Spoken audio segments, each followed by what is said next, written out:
आप लोगों का स्वागत है। तो चलिए आज का हमारा नया चैप्टर रहेगा वाच्य को लेकर, जो कि एग्ज़ाम के माध्यम से 4 नंबर का बहुत ही महत्वपूर्ण है। यहाँ से एक क्वेश्चन या फिर 2 क्वेश्चन देखने को 100% मिलते हैं। वाच्य चैप्टर। अब देखिए, वाच्य को हम लोग इंग्लिश के अंदर क्या बोलते हैं? इसको हम लोग वॉइस के नाम से जानते हैं, जो कि इसका एक शाब्दिक अर्थ की अगर हम लोग बात करें, शाब्दिक अर्थ, एक बात मुझे बताइए आप लोग। देखो, वाच्य मतलब वॉइस। वॉइस मतलब क्या होता है? आवाज़ ही तो होता है। वॉइस मतलब क्या होता है? आवाज़। और आवाज़ हमारी क्या होती है? बोलने के ढंग होते हैं। शाब्दिक अर्थ में जिस प्रकार हम लोग जानते हैं, बोलने का विषय, बोलने का विषय ही मेरा क्या कहलाया जाएगा?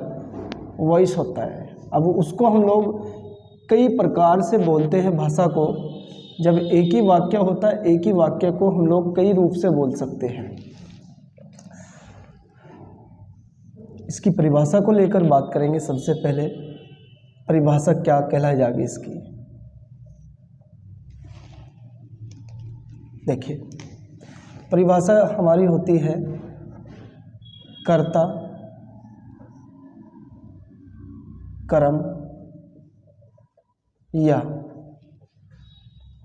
भाव के आधार पर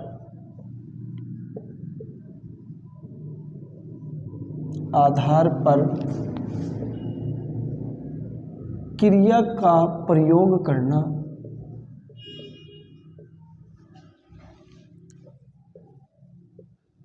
करना ही वाच्य कहलाया जाता है।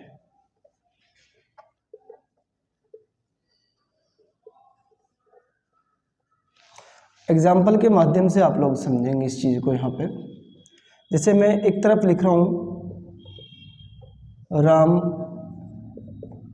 गाना गाता है। अब जो यहाँ पे मेरी क्रिया का प्रयोग किया गया है, वहाँ पे परिभाषा को लेकर लिखा गया कर्ता, कर्म या फिर भाव के आधार पर क्रिया का प्रयोग किया जाता है। तो क्रिया का प्रयोग हमेशा हम लोग किसके आधार पे करेंगे? या तो कर्ता या कर्म या फिर भाव के आधार पर। अब यहाँ पे जो हम लोगों ने प्रयोग किया है क्रिया का, जो क्रिया मेरी यहाँ पे क्या है? गाता है, और राम मेरा यहाँ पर करता है। तो इसके आधार पर हम लोग क्या करते हैं? अपनी क्रिया का प्रयोग करते हैं। तो करता है मेरा एक वचन, और दूसरी बात है मेरा ये पुरुषवाचक। तो पुरुषवाचक के आधार पर जैसे मैंने यहाँ पे गाता लिखा है। अगर मैं कहूँ सीता गाना गाती है, सीता गाना गाती है, तो आप देख रहे होंगे कि सीता के आधार पर आप लोगों ने यहाँ पे किसका प्रयोग किया है? गाती का प्रयोग किया है। जब सीता यहाँ पे एक लड़की रूप था, तो लड़की के आधार पर ही गाती का रूप रखा गया है। तो पता ये लगता है कि हमेशा हम लोग वाच्य के अंतर्गत कर्ता या फिर कर्म या फिर हम लोग भाव के आधार पर ही प्रयोग करते अपनी क्रिया का। तो अब मैं इसको अर्थात जो मेरा ये वाच्य है, इसको मैं एक नाम दे सकता हूँ। यह एक क्रिया का रूप है, एक क्रिया का रूप है। बताइए, कह सकता हूँ या नहीं कह सकता हूँ? उसका कारण भी हम लोगों ने नीचे जान लिया, क्योंकि इसके अंदर हम लोग कर्ता, कर्म या भाव के आधार पर ही क्रिया का प्रयोग करते हैं। तो इसी वजह से मैं इसको एक लाइन कह सकता हूँ कि जो वाच्य है मेरा, ये हमेशा एक क्रिया का ही रूप माना जाता है। उसके बाद हम लोग जान लेते हैं कि जो हमारा वाच्य है, ये वाच्य कुल कितने प्रकार का होता है? वाच्य कितने प्रकार का होता है? कुल प्रकार। वाच्य हमेशा हमारा 3 प्रकार का होता है। और एक बार सन 2018 में UP police head constable Bijnor second meeting के अंदर इसके प्रकार को लेकर एक क्वेश्चन किया गया था कि वाच्य कुल कितने प्रकार का होता है। यह 3 प्रकार का होता है, 3 प्रकार का होता है। तो आप लोग इस लाइन को जरूर याद रखें, यहाँ से एक क्वेश्चन पक्का पूछा जाता है, इम्पोर्टेंट लाइन है ये आप लोगों के लिए। 3 प्रकार का हमारा वाच्य होता है। अब वो कौन कौन सा होता है चलिए जानते हैं। Number 1, 2 and 3। नंबर 1 है हमारा कृत वाच्य, जिसको हम लोग बोलते हैं इंग्लिश में एक्टिव वॉइस। एक होता है हमारा क्रम वाच्य, जिसको हम लोग बोलते हैं पैसिव वॉइस। एक बस एक्स्ट्रा इसके अंदर हमारा होता है भाव वाच्य, जिसको हम लोग बोलते हैं इम्पर्सनल वॉइस। तो ये हमारे 3 प्रकार होते हैं वाच्य को लेकर। मैं फिर से कह रहा हूँ आप लोगों को कि ये लाइन बहुत ज़्यादा इम्पोर्टेंट है।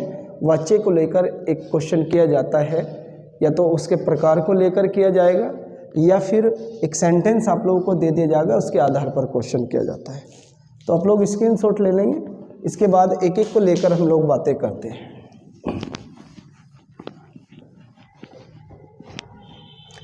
देखिए, सबसे नंबर 1 की मैं बात करूँगा यहाँ पे। सबसे नंबर 1 मेरा जो पॉइंट है यहाँ पर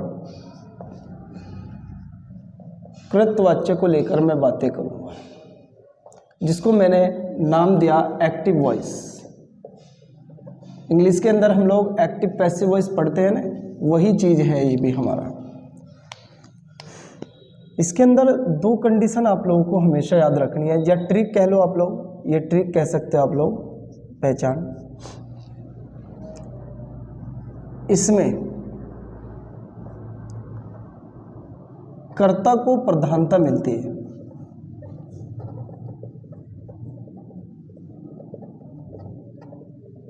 इसके अंदर जो कर्ता होगा, कर्ता ही मेरा प्रधान होगा। और प्रधान आप लोग जानते ही हो, जो मुखिया होता है, जो पूरे सिस्टम को चलाता है, एक पूरे गांव को चलाता है। तो इसी प्रकार जो कर्ता है मेरा, एक पूरे वाक्य को चलाएगा। नंबर 2 पे जो कंडीशन याद रखनी है आप लोगों को, एक तो मैंने कहा इसमें कर्ता को प्रधानता मिलती है, इसमें कर्ता के अनुसार क्रिया का प्रयोग किया जाता है।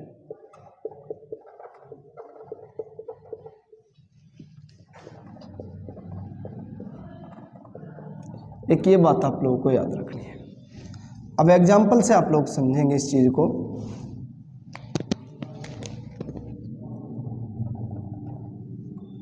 राम खाना खाता है। अब देखो, काम जो किया जा रहा है, एक राम के द्वारा काम किया जा रहा है, तो राम के द्वारा खाता शब्द रखा गया है। अब राम था एक लड़का, तो लड़के के आधार पर, जैसे मैंने ऊपर भी बात की थी, राम के द्वारा यहाँ पे खाता का प्रयोग किया गया है। और अगर मैं यहीं पे ये चीज़ें लिखूं कि सीता खाना खाती है। अब देखो, राम के द्वारा प्रधानता मिल पा रही है, या फिर सीता के द्वारा, सीता द्वारा काम किया जा रहा है, सीता के द्वारा काम किया जा रहा है, और सीता के अनुसार ही यहाँ पे मैंने एक क्रिया को लेकर बात की है। तो ये मेरी एक क्रिया का रूप है, ये क्रिया है मेरी यहाँ पे। अब अगर मैं एक और सेंटेंस यहाँ पे लूँ, एक बात और भी नज़र आ रही होगी कि आप लोगों को इसके अंदर, अगर मैं अकर्मक या फिर सकर्मक क्रिया को लेकर बात करता हूँ, तो इसके अंदर मुझे सकर्मक क्रिया नज़र आ रही होगी। क्यों? क्योंकि लास्ट में जब हम लोग जोड़ते हैं क्या खाता है, तो आपको प्राप्त हुआ खाना खाता है, तो वहाँ से प्राप्त होता है कि हमारे पास में सकर्मक क्रिया का प्रयोग किया गया है। अगर मैं यहाँ पे लिखूँ सीता खाती है, अब ये नहीं मुझे पता लग पा रहा कि सीता फल खाती है या फिर खाना खाती है, या क्या चीज़ वो खा रही है। तो आपने जोड़कर देखा क्या खाती है, तो नहीं आंसर प्राप्त हुआ। तो यहाँ पे किसका प्रयोग किया गया है? अकर्मक क्रिया का प्रयोग किया गया है। तो मैं ये दोनों चीज़ों पर एक चीज़, एक लाइन या फिर बना सकता हूँ कि इसके अंदर सकर्मक क्रिया का प्रयोग किया गया है और इसके अंदर अकर्मक क्रिया का प्रयोग किया गया है।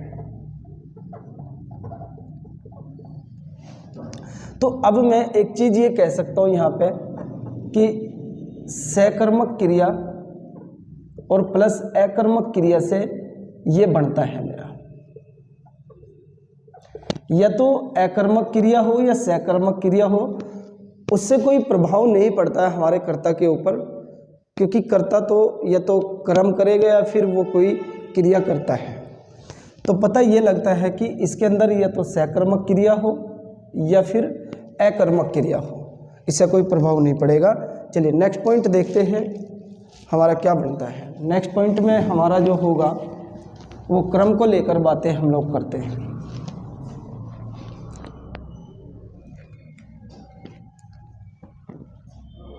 क्रम वेरी वेरी मोस्ट इम्पोर्टेंट है। यहाँ से ही एग्जामिनर क्वेश्चन करता है। यही इम्पोर्टेंट टॉपिक है, एक ये और एक हमारा ये जो भाववाचक है, ये सबसे ज़्यादा इम्पोर्टेंट है, जिसको हम लोगों ने पैसिव वॉइस कहा है। इसके अंदर भी आप लोग दो लाइन याद रखेंगे। एक तो इसमें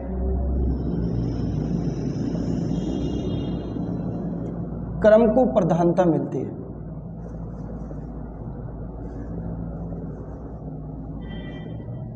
और नंबर 2 कंडीशन इसमें याद रखेंगे, इसमें क्रम के आधार पर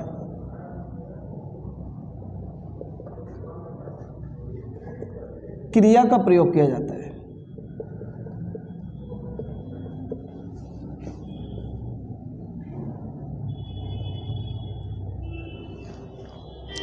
एग्जाम्पल के माध्यम से आप लोग देखेंगे।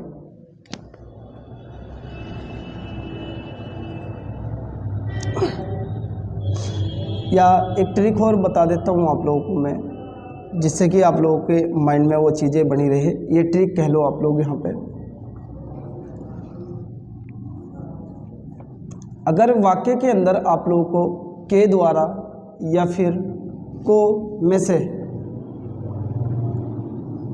नज़र आए, तब हमेशा आप लोग आंख बंद करके कह देना कि ये अकर्मक अर्थात क्रम के आधार पर रखा गया है। जैसे एग्जाम्पल हम लोग देंगे यहाँ पे, राम के द्वारा पत्र लिखा जाता है। अब आप लोगों ने लिखा राम के द्वारा पत्र लिखा जाता है। देखिए राम के द्वारा पत्र क्या होता है? लिखा जाता है। अब मैं एक और सेंटेंस ले लूँ, आप लोगों को अच्छे से समझ आ जाएगा। राम के द्वारा किताब लिखी जाती है। अब सेंटेंस यहाँ पे क्या कह रहा है? देखिए पत्र मेरा एक यहाँ पे क्या है, एक कर्म का काम है, और किताब जो है मेरी एक कर्म है। किताब और जो मेरा पत्र है यहाँ पे क्या है, एक कर्म है। और आप लोगों को दिख भी रहा होगा, देखो जबकि यहाँ पे भी राम है और यहाँ पे भी राम है, तो राम के द्वारा आप ये नहीं कह सकते कि यहाँ पे लिखा जाता है और राम के द्वारा यहाँ पे लिखी जाती है। अब देखिए यहाँ पे जो प्रधानता मिल पा रही, वो किसको प्रधानता मिल पा रही? यहाँ पे पत्र को प्रधानता मिल पा रही है। पत्र के अनुसार ही यहाँ पे लिखा जाता है। किताब है, फीमेल के प्रति है, तो देखिए फीमेल के प्रति लिखी जाती है।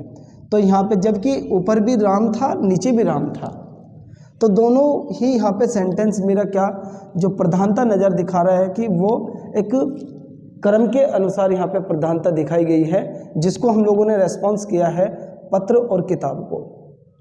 एक बात और मैं बता दूं जिससे कि आप लोगों को और अच्छे से समझ आ जाए।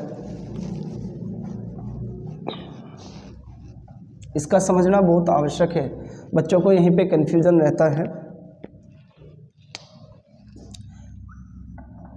इसमें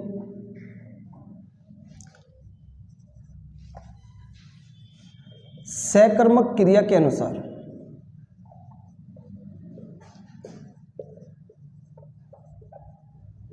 इसके अंदर जो प्रयोग हम लोग करते हैं वो सकर्मक क्रिया का प्रयोग करते हैं, अकर्मक क्रिया का प्रयोग नहीं किया जाएगा।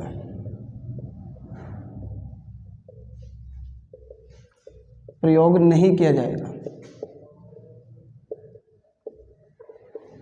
क्यों नहीं किया जाएगा? वो इसलिए नहीं किया जाएगा क्योंकि हम लोग जो टॉपिक पढ़ रहे वो क्या टॉपिक पढ़ पा रहे हैं, क्रम के अनुसार पढ़ पा रहे हैं ना, क्रम वाच्य।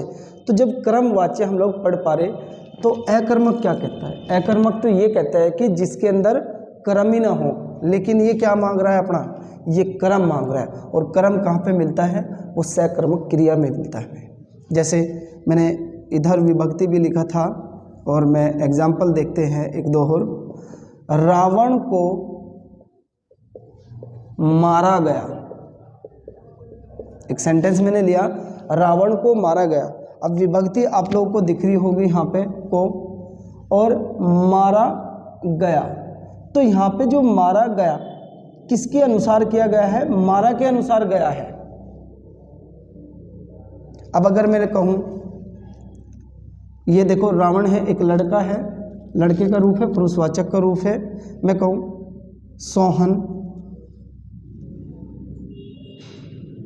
सॉरी सीता ले लेता हूँ, लड़की रीमा, रीमा को मारा गया। तो यहाँ पे किसके अनुसार? मारा गया के अनुसार यहाँ पे प्रयोग किया गया है। लेकिन हम लोगों ने ऊपर एक पहचान की थी कि जिस भी वाक्य के अंतर्गत को का प्रयोग किया जाएगा हमेशा कर्ता के बाद में, वही मेरा क्या कहलाया जाएगा? यहाँ पे क्रम वाच्य कहलाया जाएगा। देखिए एक और सेंटेंस आप लोग देखेंगे, सोहन के द्वारा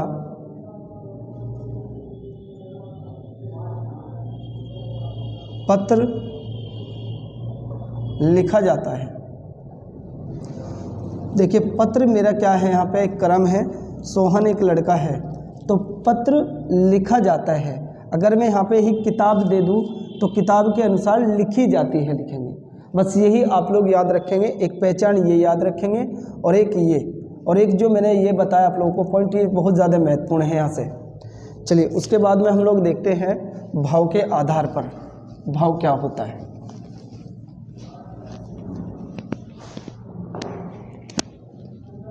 नंबर 3 पॉइंट,